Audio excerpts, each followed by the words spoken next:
지금 시각 6시 15분입니다. KBS. KBS 라디오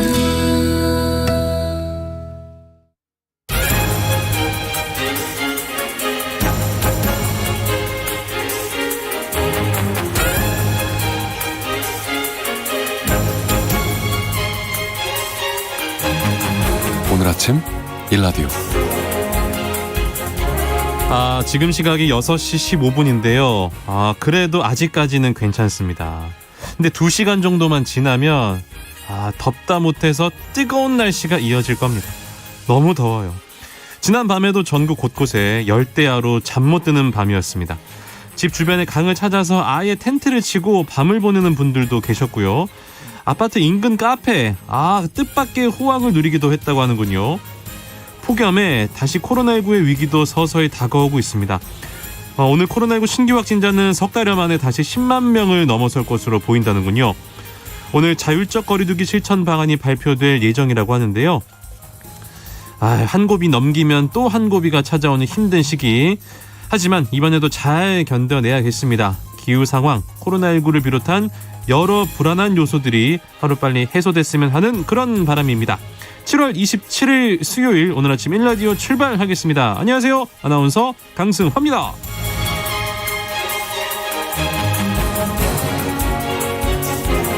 오늘 아침 1라디오 오늘도 생방송으로 함께하겠습니다. 방송에 참여하실 분들 단문 50원, 장문 100원이 드는 유료 문자 샵 9730 이용하셔도 되고요. 유튜브에 KBS 라디오 공식 채널 검색하고 들어오시면 채팅창에 참여하실 수 있습니다. 콩 어플리케이션에서도 1라디오를 보이는 라디오로 함께 하실 수 있습니다. 유익한 정보와 살아있는 이야기가 있습니다. KBS 오늘 아침 1라디오.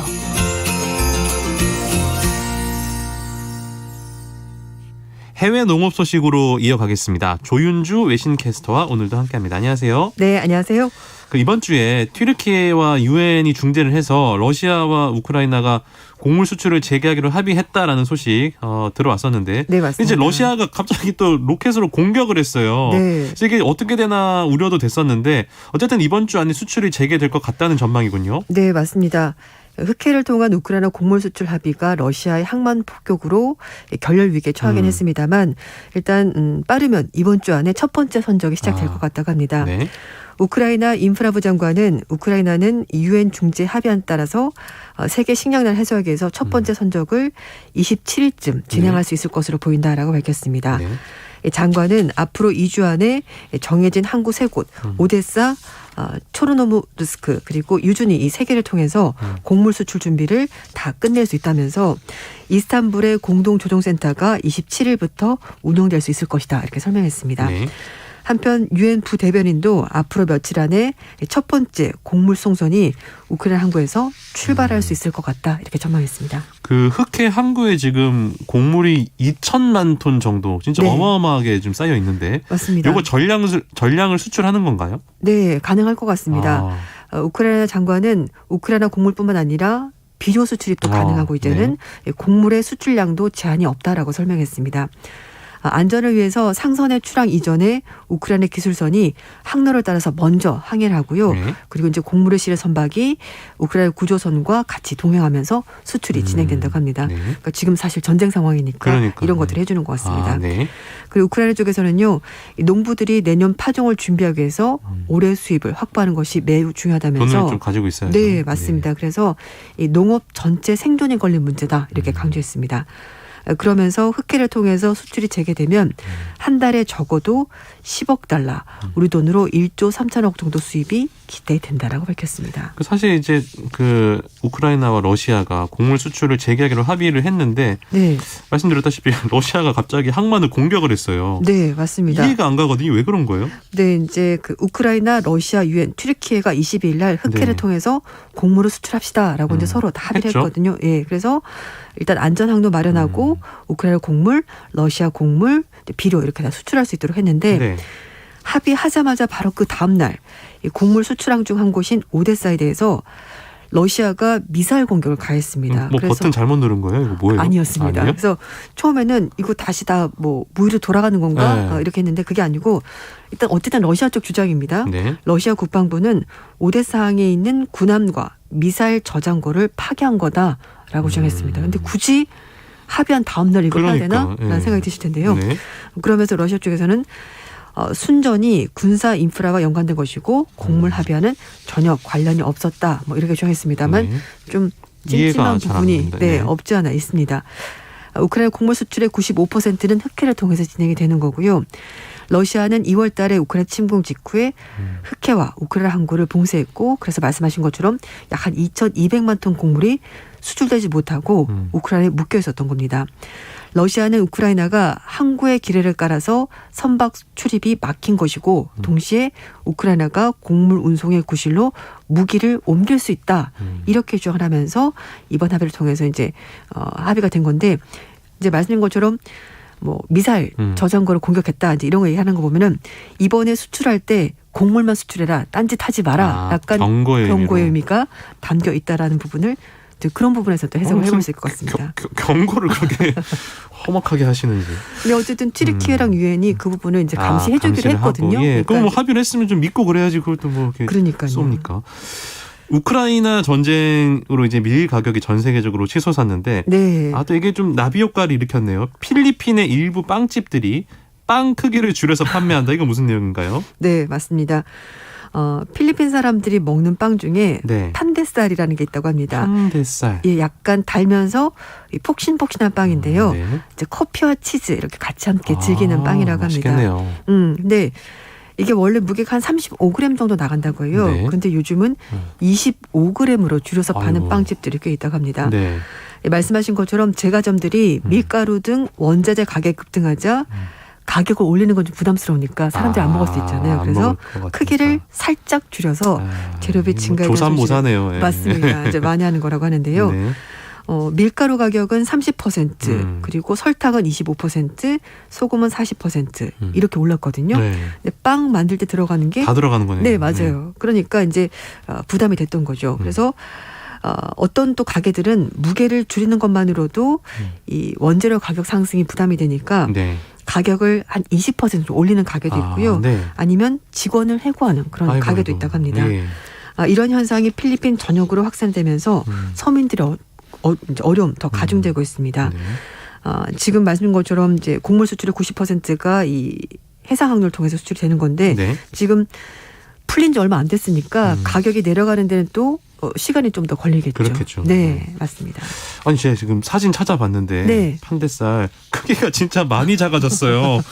어제 뭐 별거 아니라고 생각하고 그냥 무심코 찾아봤는데 좀 안타깝네요. 왜냐하면은 예. 35g에서 25g 많이 줄어들었네. 10g 줄어드는 거니까요. 거의 30% 줄어드는 겁니다. 그러네요. 네. 좀 안타깝습니다. 네.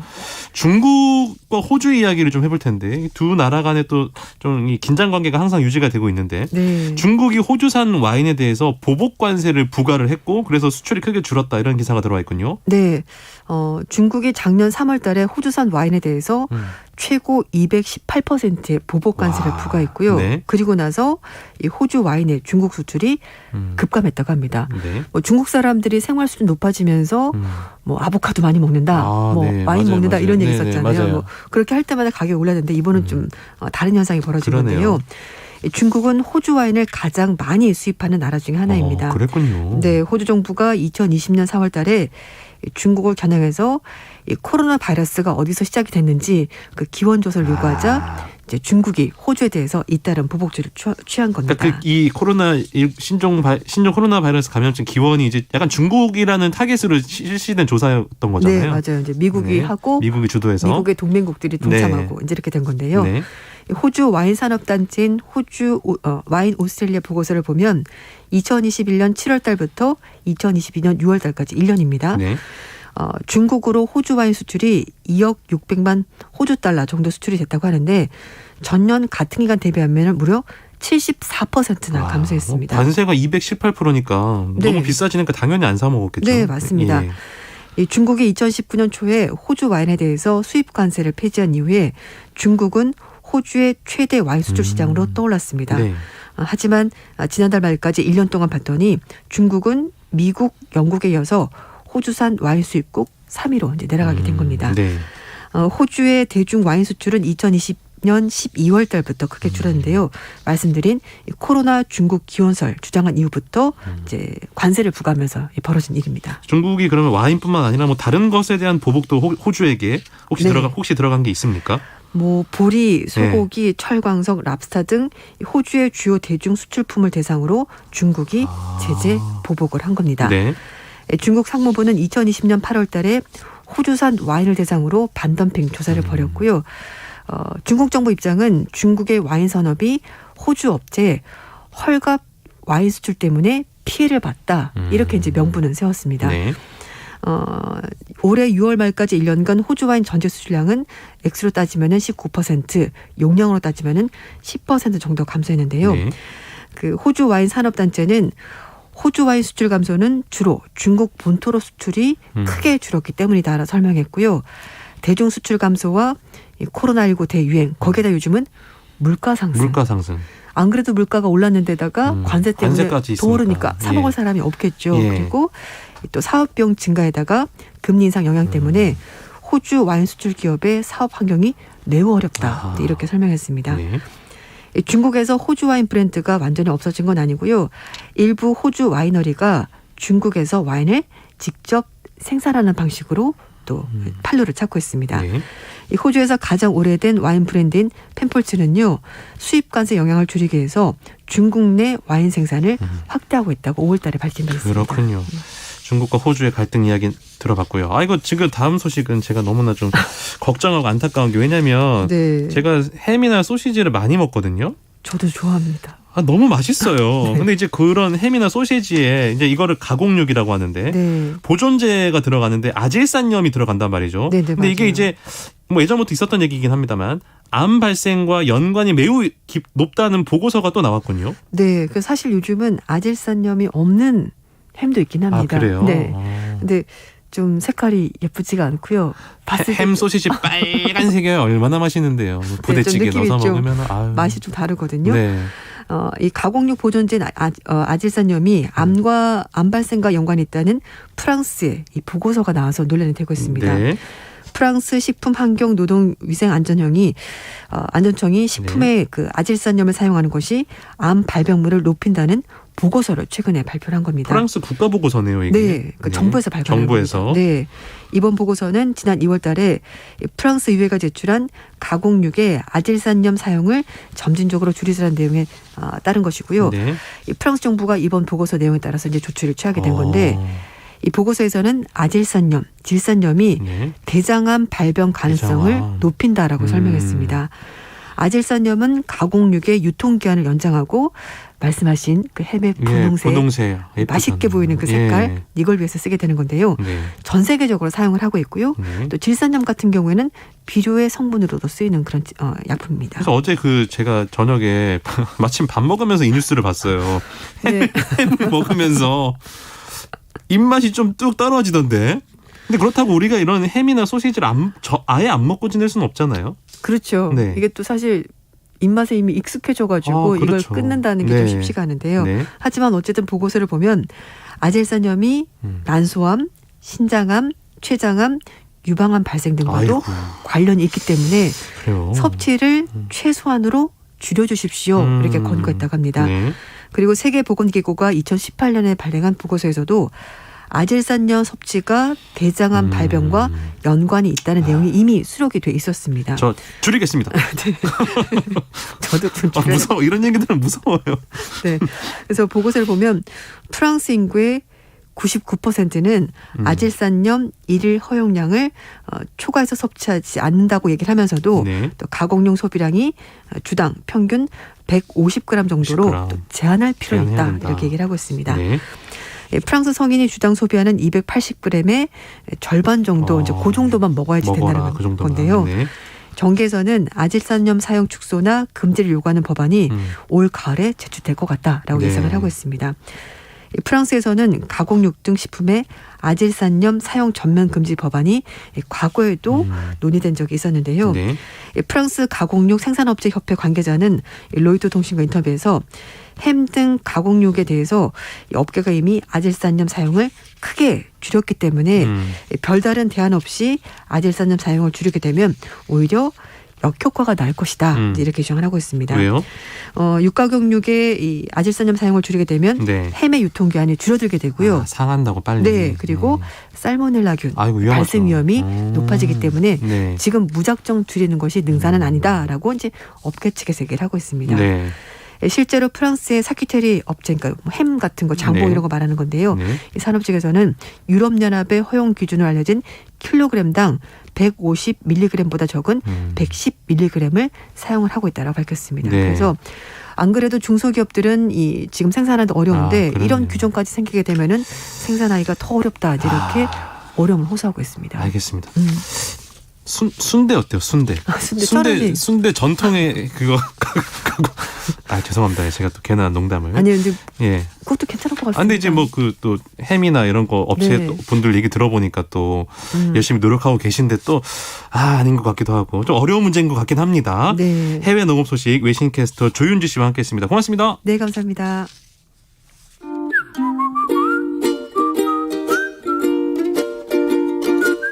오늘 아침 일라디오 강승화 아나운서의 진행으로 듣고 계십니다.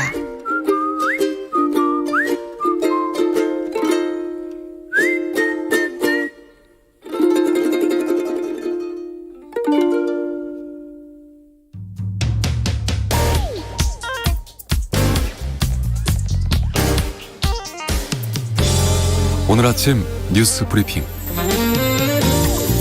뉴스 브리핑 오늘도 정상근 기자 연결하겠습니다. 안녕하세요. 네, 안녕하십니까. 어제 저희가 2022년 세제 개편안 전해드렸는데 여기서 좀 보충할 내용이 있다고요? 네, 앞으로 공시가 3억 원 상당의 지방주택은 양도소득세와 종합부동산세 산정 때 모두 주택수로 치지 않는다 이렇게 말씀을 드렸는데요. 네. 주택수로 치지 않기 위해 이 법 개정을 추진하는 것으로 알려드립니다. 네, 알겠습니다. 경찰국 신설을 둘러싸고 지금 경찰의 반발이 거센데요. 윤석열 대통령이 이와 관련해서 입장을 직접 밝혔군요. 네, 윤석열 대통령은 어제 출근길 기자들과의 질의응답에서 이 행정안전부 경찰국 신설에 대한 경찰 내부 반발에 대해 정부가 헌법과 법에 따라 추진하는 정책과 조직 개편안에 대해 집단적으로 반발한다는 것이 국가의 중대한 기강문란이 될 수 있다라고 말했습니다. 경찰의 반발을 국가기강문란으로 규정한 건데요. 윤석열 대통령은 깊은 우려를 가지고 있다라면서 국방과 치안의 최종적인 지휘 감독자는 대통령이라고 말했습니다. 그리고 정부는 어제 국무회의에서 이 경찰국 신설 시행령안을 의결했습니다. 이에 따라 다음 달 2일 행정안전부 내에 이 경찰 치안감위 국장을 포함해서 16명 인원으로 구성된 경찰국이 공식 신설됩니다. 한편 이에 대해 경찰의 반발도 이어지고 있는데요. 네. 일선 경찰들은 오는 30일 예정된 이 경감, 경위급 현장 팀장회의를 14만 전체 경찰회의로 확대 추진한다 이렇게 밝혔습니다. 네. 이에 윤희근 경찰청장 후보자는 더는 국민들께 우려를 끼칠 일이 없어야 한다라고 했고요. 또 경찰 지휘부는 각 시도 경찰청에 사실상 이 경찰들의 집단 행위를 하지 말라라는 내용의 경고문을 보냈습니다. 그리고 이상민 행정안전부 장관은 경찰대 개혁론까지 얘기를 하면서 집단 반발의 배후로 이 경찰대를 지목하기도 했습니다. 어민 북송 사건을 둘러싸고 정치권의 공방이 계속 이어지고 있습니다. 네, 국민의힘은 북한 어민을 북송할 당시 그 유엔사 동의가 없었다라고 주장하면서 이는 정전협정 위반이라고 주장한 바 있습니다. 네. 이에 따라 이 판문점 공동 경비구역 현장 검증까지 계획을 했는데요. 그런데 정작 그제 이 권영세 통일부 장관과 이종석 국방부 장관이 이들의 송환을 위해서 그 유엔군 사령부로부터 판문점 출입을 승인받았다라고 밝혀서 이 논란이 됐습니다. 네. 당정 간의 엇박자가 나온 건데요. 이 논란이 이어지자 권영세 통일부 장관은 어제 CBS 라디오에 출연해서 유엔군 사령부가 강제 북송이라는 점을 모르고 출입을 승인했던 것이다라고 해명했고요. 또 국방부도 유엔사의 승인이라고 하는 것이 북송에 대한 것이 아니라 판문점 출입에 대한 것이었다라며 수습을 했습니다. 하지만 민주당은 무리한 폭풍몰이이자 코미디라고 비판했습니다. 네. 그 밖에 정치권 소식도 만나볼까요? 네, 윤석열 대통령이 국민의힘 권성동 대표 대행과 이 주고받은 문자 내용이 이 동아일보에 의해 보도가 됐습니다. 네. 여기에는 이준석 대표를 둘러싼 논란에 대해 당무에 개입하지 않는다라고 공개적으로 밝혔던 윤석열 대통령이 이준석 대표를 지칭해서 내부 총질이나 하던 당대표라고 표현한 대목이 있었습니다. 윤석열 대통령은 어제 오전 권성동 원내대표에게 우리 당도 잘하네요. 계속 이렇게 해야라는 문자에 이어서 내부 총질이나 하던 당대표가 바뀌니 달라졌습니다. 이렇게 보냈고요. 네. 이에 권성동 원내대표는 대통령님의 뜻을 잘 받들어 당정이 하나 되는 모습을 보이겠다라고 답했습니다. 그러자 윤석열 대통령은 엄지손가락을 치켜드는 모양의 이모티콘을 보냈습니다. 당장 민주당은 이 대통령이 국민 걱정은 안중에도 없이 뒤에서 몰래 당권 싸움을 진두지휘했다는 말이다라고 비판을 했는데요. 네. 대통령실은 권성동 대행에게 사실을 확인해보라라고 답변을 회피했고 권성동 대행은 대통령과의 사적인 대화 내용이 노출되며 오해를 불러일으킨 것은 전적으로 본인의 잘못이라며 공개 사과했습니다. 그리고 국민의힘에서는 또 논란이 불거졌는데요. 이 국민의힘 조명희 의원이 어제 대정부 질의에서 자신의 가족 회사와 관련된 민원성 질의를 장관들에게 쏟아내 물의를 빚었습니다. 네. 이 조명희 의원은 위성 등 공간 정보 기술을 다루는 이 지오 CNI라는 업체의 주식 49만 주를 갖고 있고요. 또 한때 자신이 직접 대표를 맡은 바 있습니다. 지금도 이 대표가 남편이고 네. 또 감사가 아들인데요. 국토위까지 맡게 된 조명희 의원은 이 사업 영역이 겹치는 이 국토부 산하 공기업을 향해서 이 사장 사퇴까지 요구해서 논란이 됐습니다. 코로나19 상황은 현재 어떻습니까? 네, 어제 코로나19 신규 확진자 수는 99,327명으로 전날보다 6만 3천여 명이나 급증했습니다. 또한 지난 4월 20일 이후 97일 만에 최다치를 기록했습니다. 네. 일주일 전과 비교하면 1.35배, 2주 전과 비교하면 2.66배에 이릅니다. 위중증 환자 수는 168명으로 지난 6월 2일 이후 54일 만에 최다치를 기록했고요. 사망자는 직전일과 같은 17명이 나왔습니다. 한편 오미크론 세부 계통 변이인 BA.5의 국내 감염 검출률이 우세 종합 기준인 50%에 더욱 근접했습니다. 중앙방역대책본부에 따르면 7월 3주 국내 감염 BA.5 검출률은 49.1%로 전주보다 1.9%포인트 높아졌는데요. 여기에 해외 유입의 BA.5 검출률은 73.3%로 국내 감염과 해외 유입을 모두 합친 전체 BA.5 검출률이 56.3%에 이른다라고 밝혔습니다. 사회면으로 한번 가볼게요. 또 이런 사건이 있었네요. 고등학생이 선생님의 컴퓨터를 해킹해서 시험 문제를 빼돌렸나요? 네, 광주 대동고등학교에서 2학년 1학기 기말고사 답안지 유출 사건이 발생했는데요. 네. 이 사건의 범인이 이 학교 2학년 학생 2명인 것으로 경찰 수사 결과 드러났습니다. 네. 이 학생들은 특정 과목을 노리고 늦은 밤 교무실에 침입해서 악성 프로그램으로 이 교사들의 컴퓨터를 해킹한 것으로 전해졌습니다. 이들은 기말고사를 앞둔 출제 시기 교무실에 침입해서 이 교사들 컴퓨터에 악성 프로그램을 설치하고 일정 시간마다 갈무리한 화면 내용을 며칠 뒤 회수하는 수법으로 이 시험 문제와 답안을 빼돌린 혐의를 받고 있습니다. 네. 이 범행에 이용한 악성 프로그램도 입건된 학생 가운데 한 명이 제작했다라고 하고요. 이들의 행각은 생명과학 네 문제 정답이 시험 출제 후에 바뀌었는데 이 정정되기 전에 정답을 표기하면서 드러났습니다. 그렇군요. 우리나라 한국인들의 기대 수명이 83세까지 올라갔습니까? 네, 올해 OECD 보건 통계가 나왔는데요. 네. 이에 따르면 한국 국민의 기대 수명은 83.5년으로 경제협력개발기구 평균인 80.5년보다 3년 더 길어서 회원국 중에 상위권에 속하는 것으로 나타났습니다. 네. 이 부분 1위는 일본으로 84.7년이었다고 하는데요. 네. 이 기대 수명이란 것이 그 해당 연도에 태어난 사람이 앞으로 살 것으로 기대되는 연수를 의미하는데 네.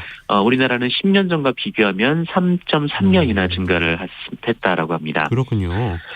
다만 이 자살 사망률이 2019년 기준 인구 10만 명당 25.4명으로 OECD 국가 중 가장 높았습니다. 네.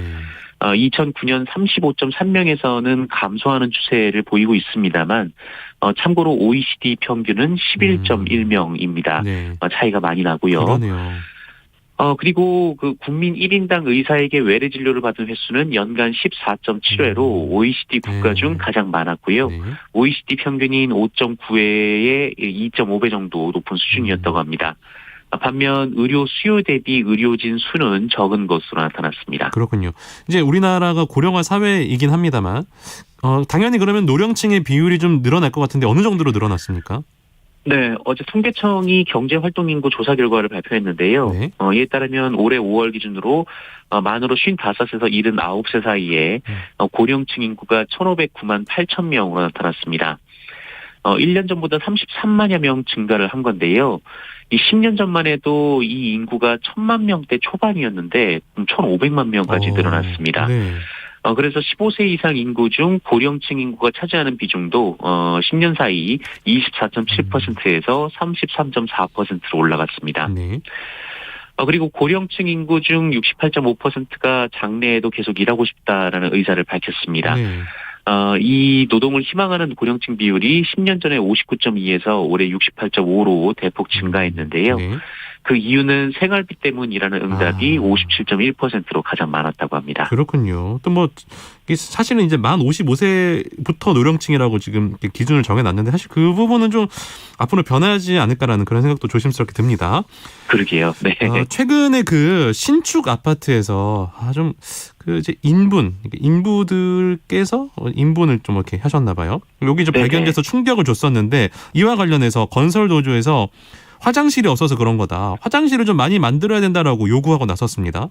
네, 말씀하신 대로 최근 신축 아파트 천장에서 인분이 발견돼 논란이 크게 일었는데요. 네. 뭐 이런 일은 절대 일어나서는 안 되는 그럼요. 일이긴 한데, 다만 이 건설 현장 노동자들도 고충이 있는 것 같습니다.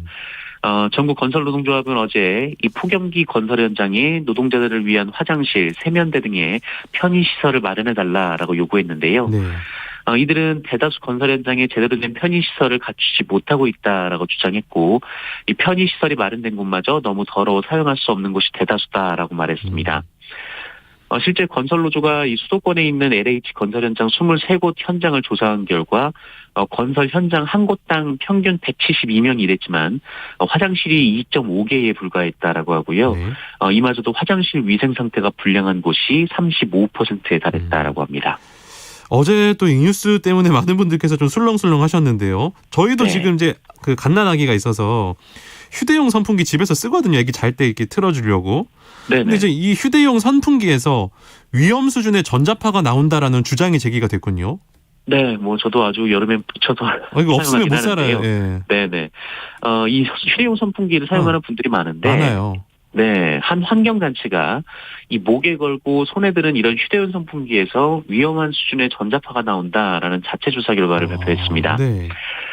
시중에 판매되고 있는 제품들을 구매해서 전자파를 측정을 해봤더니 이 바람 위험 기준치를 훨씬 웃도는 전자파가 발생했다라는 건데요. 네. 이 단체 측이 제시한 위험치는 4mgauss 이상의 전자파인데 목 선풍기 4종, 이 손 선풍기 6종에 대해 전자파 측정을 진행한 결과 이 목 선풍기에서는 기준치 대비 평균 47배, 손 선풍기는 평균 116배가 넘는 전자파가 발생했다라고 합니다. 네. 그나마 손 선풍기는 거리를 조금만 떼면 이 전자파 세기가 굉장히 떨어지기 때문에 어느 정도 안전하게 사용할 수 있는데 이 목 선풍기는 목에 걸고 거리를 유지할 수가 없다라는 것이 이 단체의 주장입니다. 네. 그러나 정부는 이 단체 측의 전자파 측정 방법에 문제가 있고 또 이 단체가 제시한 바람 위험 기준치도 그 근거가 빈약하다라고 반박했습니다. 그러면서 이번 측정에 사용된 제품을 대상으로 국내외 표준 절차에 따라 전자파 세기를 측정해서 그 결과를 공개하겠다라고 네, 밝혔습니다. 좀 정확하게 좀 공개를 해주길 바랍니다. 네네. 뉴스 브리핑 정상근 기자와 함께했습니다. 고맙습니다. 고맙습니다.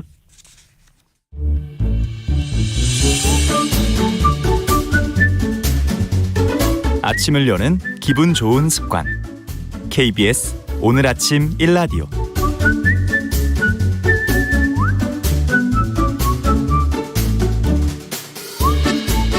매달 마지막 수요일에는 환경 문제를 살펴보겠습니다. 지구를 지켜라 시간인데요. 한겨레 신문 남종영 기자와 함께 이야기 나눠보겠습니다. 안녕하세요. 네, 안녕하세요. 최근에 드라마 이상한 변호사 우영우, 내 이름은 우영우, 거꾸로 해도 우영우 요거 보셨어요?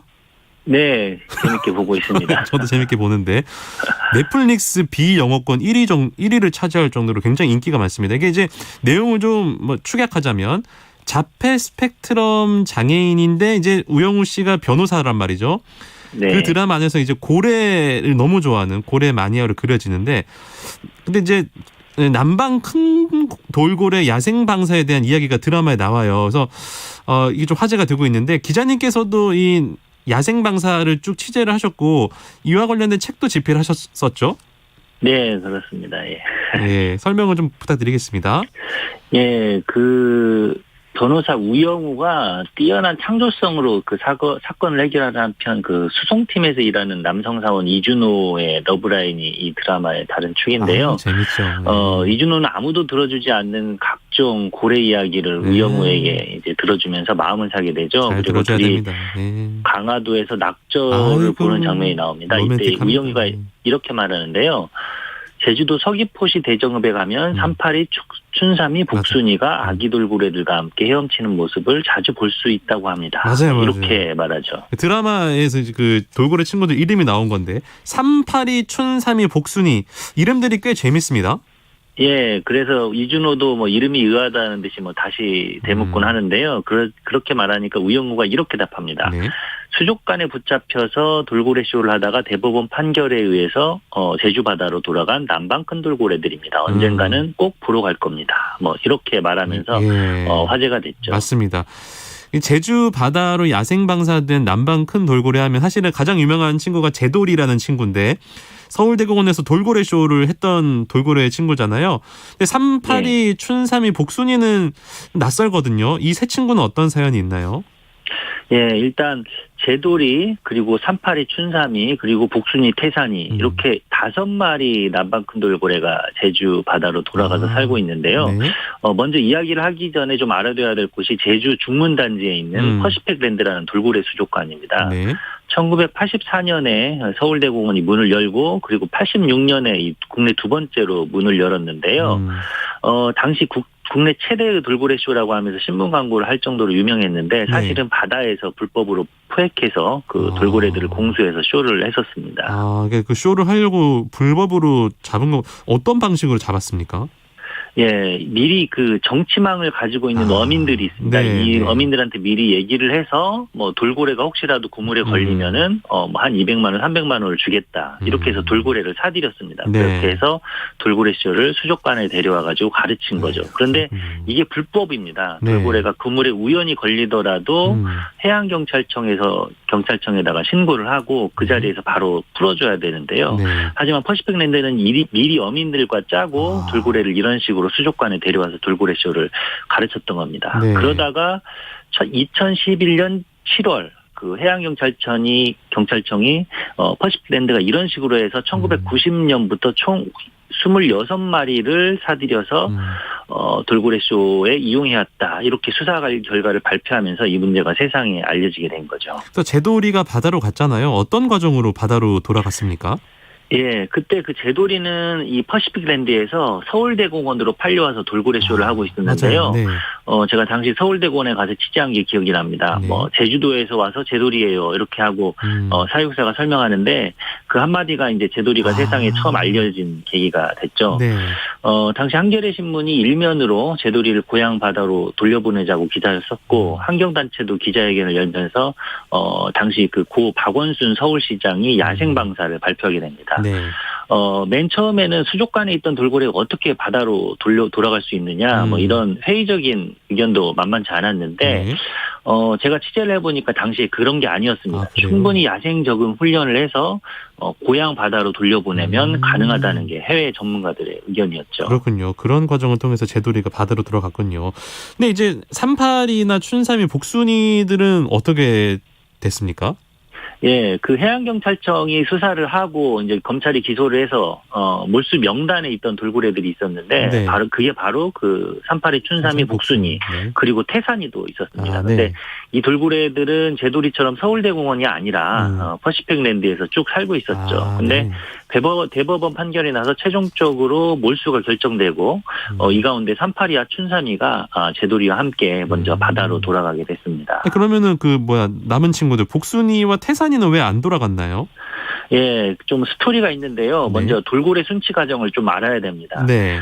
돌고래를 야생에서 잡아와서 수족관에서 맨 처음 하는 일이 바로 그 냉동 생선에 적응시키는 건데요. 아. 원래 돌고래는 바다에서는 화러를 사냥해서 먹고 살죠. 근데 그렇죠. 화러가 비싸기 때문에 수족관은 돌고래들에게 아이고. 그 통조림 생선을 줍니다. 네. 근데 야생에서 갓 잡혀온 돌고래가 이 냉동 생선을 먹을 줄 모르죠. 당연히 먹을 줄 모르겠죠. 예, 그래서 돌고래가 냉동 생선을 먹을 때까지 계속 굶깁니다. 아이고 불쌍해라. 그래서 아이고. 한 1, 2주일 굶다가 결국 아이고. 냉동 생선을 받아들이게 되죠. 네. 그 다음부터는 이제 이 냉동 생선을 미끼로 돌고래 쇼를 아이고, 가르치는데요. 참. 네. 돌고래 쇼를 배우지 않으면은 굶게 되는 답이 거군요. 없습니다. 아이고, 예, 예. 아이고 불쌍해라. 아이고. 그래서 하루 몇 차례 이루어지는 쇼가 바로 이 돌고래 식사 시간인데요. 아이고. 그런데 복순이는 처음부터 이 순치 과정을 거부를 했어요. 길들여지는 야생에서 과정을 거부한 거죠. 예. 그래서 야생에서 잡혀오자마자 무기력에 빠졌고 이 밥도 먹다 안 먹다 했고 돌고래 쇼에도 나가질 않았습니다. 네. 복순이 입이 휘어져 있었는데요. 약간 기형이 있었어요. 그래서 네네. 조련사들은 그것 때문에 그랬다 뭐 그랬는데 사실상 그 우울증을 앓았다고 볼 수가 아이고. 있죠. 그리고 복순이는 암컷이었는데 태산이라는 수컷이 항상 그 복순이 옆에 있으면서 행동을 함께 했는데 네. 복순이 태산이가 단짝이었습니다. 그래서 그 둘은 나가질 못한 거죠. 아 지금 돌고래 순치 과정 말씀해 주셨는데 너무 가슴이 아프네요. 그러니까 그 돌고래 친구들이 쇼하는 게 배가 고파서 했던 거라는 거 말씀을 하시니까 네. 좀 돈을 내고 관람했던 저도 좀 반성을 하게 됩니다. 어찌됐건 그 제돌이가 나갈 때 이런 사연 때문에 이 두 친구들 복순이와 태산이는 야생 방사가 안 됐던 거군요. 예, 그 바다로 풀어주기 전에 이제 가두리에 잠깐 이제 갖다 놓는데 그 네. 가두리가 좀 좁기도 했고 그리고 관리 인력이 좀 적기도 했고 현실적인 여건상 한 번에 나갈 수 있는 돌고래 수가 좀 한계가 있었습니다. 그리고 또 아무래도 건강도 좋지 않다고 판단했기 때문에 복순이와 태산이는 제돌이처럼 바다로 나가지 못하고 뭐 조용히 서울대공원으로 옮겨졌습니다. 그래서 네. 거기서 1년 정도를 더 살았죠. 근데 제주 바다로 나갔잖아요. 어떻게 된 겁니까? 예, 1년 있다가 네. 2014년부터 환경단체를 중심으로 그 복순이와 태산이도 바다로 돌려보내자라는 운동이 펼쳐졌습니다. 네. 그리고 해양수산부가 결국 2015년 여름에 야생방사를 결정했고 두 돌고래도 야생적인 훈련을 거쳐서 바다로 돌아가게 됩니다. 그런데 재밌는 게 그 제주 함덕 앞바다 네. 가두리에서 복순이 태산이가 야생방사를 그 가두리 안에서 기다리고 있었는데요. 네. 어느 날 아침 그 연구팀에 의해서 그 낯선 새끼 한 마리가 발견됩니다. 알고 보니 복순이가 막 낳은 새끼였던 어머, 거죠. 웬일이에요? 아버지는 태산이었고요. 이야. 그런데 이 새끼가 막 자꾸 가라앉는데 예? 복순이가 막 입으로 막 계속 무리로 들어올리고 있었어요. 아이고 뭐야? 복순이가 사산한 거였는데요. 아유. 사실 그때가 복순이와 태산이의 두 번째 사산이었습니다. 예. 여튼 그렇게 험난한 과정 끝에 두 돌고래가 제주 바다로 돌아갔습니다. 얼핏 기억이 나네요. 그 바다로 돌아간 남방 큰 돌고래가 새끼를 낳았다. 이런 뉴스 본 적이 있는 것 같거든요. 예, 다섯 돌고래가 지금 제주 바다로 나가서 행복하게 살고 있습니다. 네. 382는 2016년 4월 새끼를 낳아서 그 데리고 다니는 모습이 목격됐습니다. 세계 최초로 그 쇼를 하던 돌고래가 야생에 돌아가서 생명을 출산한 어떤 기적 같은 일이 일어났었죠. 네. 그리고 넉 달 뒤에 춘삼이도 또 출산 소식을 보내왔고요. 무엇보다 기분 좋은 소식은 2018년에 복순이가 건강하게 아이고. 새끼를 낳아서 기른 모습이 포착이 됐습니다. 아 박수를 보냅니다. 복순이에게. 어쨌든 뭐 무엇보다 수족관에 갇혀서 배가 고파서 돌고래 쇼를 하던 돌고래가 이제 안에서는 사산을 했는데 야생에 나가서는 새끼를 낳아서 잘 키우고 있다. 이런 스토리 자체가 굉장히 좀 사람들에게 뭔가 울림을 주는 감동적인 이야기인 것 같아요. 예, 저도 2012년부터 5년 이상 그 남방 큰 돌고래 야생방사 프로젝트를 지켜보면서 취재를 했는데요. 야생방사를 제한하는 첫 보도부터 그리고 제돌이가 바다로 돌아가는 날까지 계속 지켜봤죠. 그리고 네. 이 사건을 기록한 잘 있어 생선은 고마웠어라는 책도 덕분에 쓰게 됐고요. 네. 사실 이상한 변호사 우영우는 우리가 다양한 사람을 있는 그대로 받아들이자라는 얘기거든요. 네.